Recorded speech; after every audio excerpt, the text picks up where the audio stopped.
ব্রাজিলের প্রাণভোমরা Neymar junior সে কি আবারও তার পুরনো ক্লাব বার্সেলোনায় ফিরে যাবেন এমনটাই ধারণা করতেছেন অনেকে।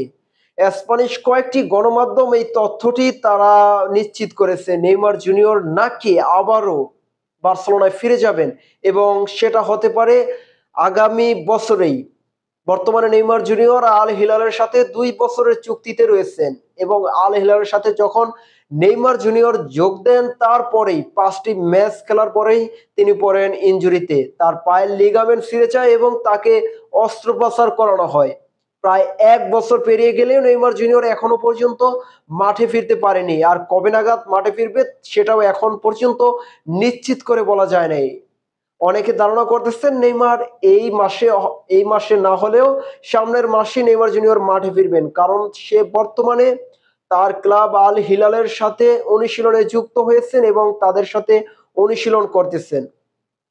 তো এরই মাঝে এই গুঞ্জন নেইমার জুনিয়র বা তার পুরনো ক্লাব বার্সেলোনায় ফিরে যাবেন, কারণ আগামী বছরেই নেইমার জুনিয়রের আল হিলালের সাথে চুক্তি শেষ হতে যাচ্ছে আর তারপরেই বার্সেলোনায় যোগ দেবেন এমনটাই গুঞ্জন উঠেছে এবং স্প্যানিশ কয়েকটি গণমাধ্যমও এই তথ্যটি নিশ্চিত করেছে।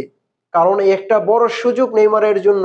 অনেকে দাবি করতেছেন যে নেইমার ২০১৭ সালে বার্সেলোনা ক্লাব ছাড়েন এবং বার্সেলোনার বর্তমান প্ল্যানে রয়েছে দুইটি। প্রথমটি হলো আর্লিং হল্যান্ডকে দলে বিরানো, আর সেটা যদি তারা করতে পারে তাহলে আগামী গ্রীষ্মকালীন যেই নতুন ট্রান্সফার উইন্ডো হবে সেই ট্রান্সফার উইন্ডোতে যদি নেইমার জুনিয়রকে তাদের বি অপশনে রেখেছেন, যদি প্রথমে তারা আর্লিং হল্যান্ডকে দলে নিতে পারে তাহলে নেইমার জুনিয়রের দিকে তারা ফিরবে না, আর যদি তাকে দলে বিরাতে সক্ষম না হয় তাহলে প্ল্যান বিতে নেইমার জুনিয়র রয়েছে এবং তারা নেইমার জুনিয়রকে তাদের ক্লাবে টানার জন্য প্রস্তুত আছে।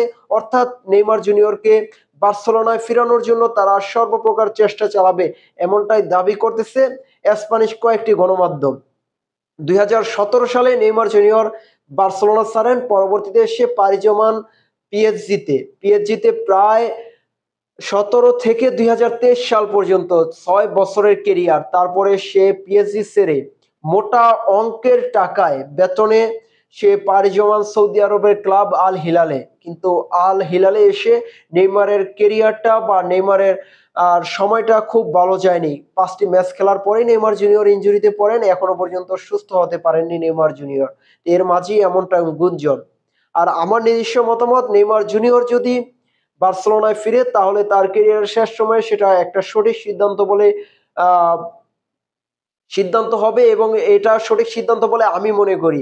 আর আপনাদের মতামত অবশ্যই জানাবেন যে নেইমার জুনিয়রের যারা ফ্যান রয়েছেন, ভক্ত রয়েছেন, নেইমার জুনিয়র কি বার্সেলোনায় ফেরা সেটা কি সঠিক হবে বলে মনে করেন? কিন্তু আরেকটি বিষয়, নেইমার জুনিয়র বার্সেলোনায় ফিরবে সেটা সে চাইলেও বার্সেলোনা ক্লাবেরও চাইতে হবে, কারণ বার্সেলোনা ক্লাব যখন প্রথম তাদের এই অপশন আর্লিং হল্যান্ডকে যখন দলে বিরাতে পারবে না, তাদের জন্য সেই সুযোগ থাকবে না, তখন তারা বি অপশনে যাবে। যদি আর্লিং হল্যান্ডকে তারা দলের মধ্যে নিতে পারেন তাহলে নেইমার জুনিয়রকে তারা হয়তোবা দলে টানবেন না, এটা প্রায় নিশ্চিত। কারণ হল্যান্ড বর্তমানে ম্যানচেস্টার সিটির হয়ে খেলতেছেন এবং আগামী বছরই তার সেই সিটির সাথে চুক্তি শেষ হবে এবং তার নতুন ক্লাব হতে পারে বার্সেলোনা, এমনটাই দাবি করতেছেন কয়েকটি গণমাধ্যম। সেই গণমাধ্যমের নিউজ থেকে আমি আপনাদের কাছে এই বিষয়টি শেয়ার করলাম। কিন্তু নেইমার জুনিয়রের বর্তমান অবস্থান, ফিরে আসার সম্ভাবনা খুব শীঘ্রই নেইমার জুনিয়র আসতে পারে, হয়তোবা এই মাসে না হলেও সামনের মাসে নেইমার জুনিয়র মাঠে ফিরবেন এমনটাই আমরা আশা করছি। তো আজকে এ পর্যন্তই। ভালো থাকবেন সবাই, সুস্থ থাকবেন সবাই। আল্লাহ হাফেজ।